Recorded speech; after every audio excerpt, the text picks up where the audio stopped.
Well, good evening, Albuquerque, and also folks from around the state who've gathered here tonight for this. What was that, an awesome video or what? Yeah. That was really good. Excellent job, you guys. And I love it. You know, that is a great question. Can we play it at the airport? I have no idea. Yeah, good question. We can check on it. And the good news is one of our panelists is our chief of staff, Sunil Stewart. He'd probably be the one to check on that. But it's a good idea, and there might be some other areas where we can view it as well. But I also want to let folks know that we are recording this for our Channel 16. So I want to give a plug to Government TV. It's our own C-SPAN, and you should all watch it all the time. It's riveting. But we are going to be airing it for sure on Channel 16. And actually, by the way, Channel 16 will surprise you. They have some great programs, and I believe it's much more exciting than C-SPAN. So, a couple of things that I'll just share with you. I think the video did a great job of setting that narrative in a way that I could never do, that only our gifted storytellers can. So I just will, I think, maybe color this with a little bit of backdrop from my experience working on this issue. You know, number one is that when I started a mere 10 years ago in politics as a state senator, I discovered this notion of our sort of tax whole program, our tax regimen, our tax policy, and where we manipulate essentially how much money we take out of your wallet and where we put it. And when you dive into this, I think we discover, and what came out in the videos, we discover there's all these bizarre inequities that show up, and frankly, injustices in many ways, that actually are something that is bipartisanly despised. So we have built a system of taxation and then spending that even on an individual basis, most of our legislators and most of our governors would agree is deeply flawed and deeply inconsistent. Yet we continue to do it year after year after year. Now, of course, the prime example of this is this notion that we do tax our extractive industries through the royalty process, of course, but we sort of decide not to collect that on a whole host of issues. And I'm not going to talk about tax policy in detail here, but there are all these loopholes when it comes to actually royalties and collections. And so the irony is, while we say that this is how we deal with our inherent natural resources, how we act is actually a little bit different. We actually take royalties on a lot less than is on paper because of all these different loopholes. Now, we see this also on the other end in terms of we have needs and resources in our state, right? Because the whole concept, the whole bargain of the New Mexico tax code is that we are allowing our natural resources to be used, but that use is supposed to be for our public good, for public schools, and so forth.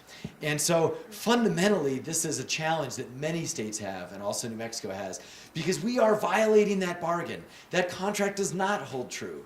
And the most egregious example of that is, of course, this notion of methane flaring and how methane is just completely off the grid when it comes to this agreement that we made, whether we like it or not, at the foundation of statehood. And of course, you know, there's a whole backdrop to that agreement, but that's for volume 2, 3, and 4. But I want to highlight this because I think when we talk about this individually, again, people think it doesn't make sense.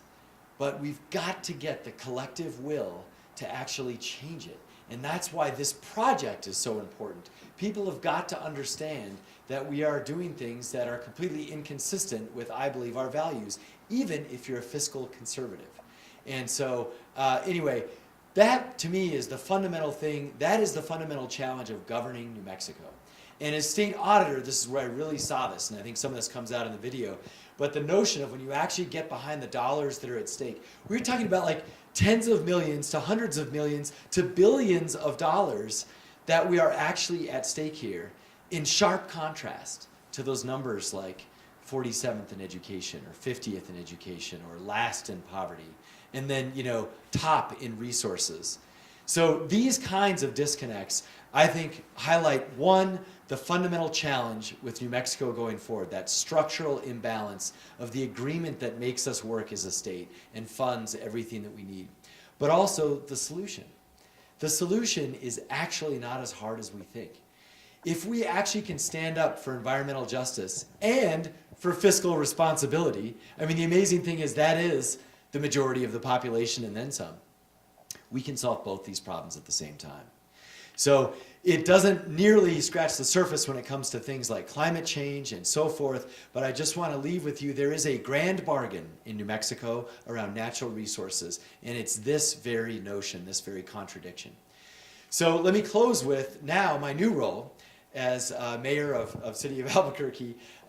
Unfortunately, one of the few things is I'm a lot less involved in this issue, fundamentally at the state level, of course, but I get the chance to try and work on this at the city level.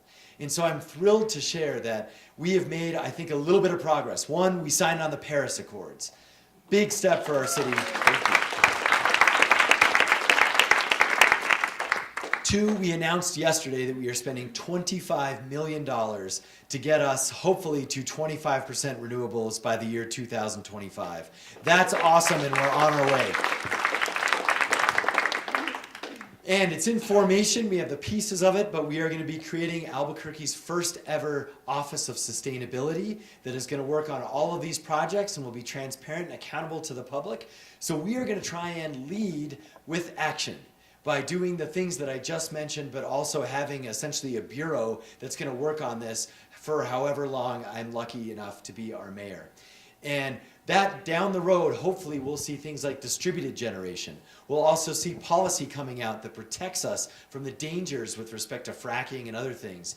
And so we are finally in our city, I believe, over the course of the next couple of years, going to have an office to deal with environmental justice issues and climate change and renewable energies and fiscal responsibility with respect to our electricity bill, which right now we are the largest electricity payer in the state of New Mexico. So by saving money on that, we are saving money even in our budget on the bottom line. So we're going to try and demonstrate this over the next 4 years or however long we can and say that there is a path forward, and hopefully we'll be able to bring the state and all the other cities along with us. So that's the game plan in Albuquerque. Now, thank you. So I think with that, I'm going to wrap it up and just share this. There are other areas that are tangentially related, like our use of plastics and recycling programs. These are all things we're going to start working on at the city. And we're actually starting with our farmers markets and trying to take plastics out of our farmers markets. It's going to take a community effort, coming together as one Albuquerque, nonprofits, businesses, etc., in a program that we can hopefully over time incentivize. And then we have a whole long path ahead of us when it comes to actual recycling, especially with businesses. And so the good news, we're sort of, 1 foot in the door on these, or we're on first base, and we're going to keep going all the way around. And so I'm excited to share with you what comes next. But in the meantime, let me end with this. We have to get the message out that CAVU shared with us tonight. And I know everyone in this room understands that and everyone knows that. But to me, the call to action is to spread this narrative, spread this message in each of our respective ways, whether it's parts of indivisible groups or parts of the nasty women or parts of environmental justice groups. Everyone, I think, has a responsibility to share this message. And so that's also why I wanted to be here tonight, because as mayor, I will also be sharing this message. But we need to share this far and wide across the state and across our country so that this story is told, and all aspects of it, including the story, the perspective from, of course, our Native American folks, and it's great that we're doing this here, our indigenous communities, and all the way through the spectrum to the business side of that story. We need to share that in every part of our community and our society. So that's what I hope we'll do going forward.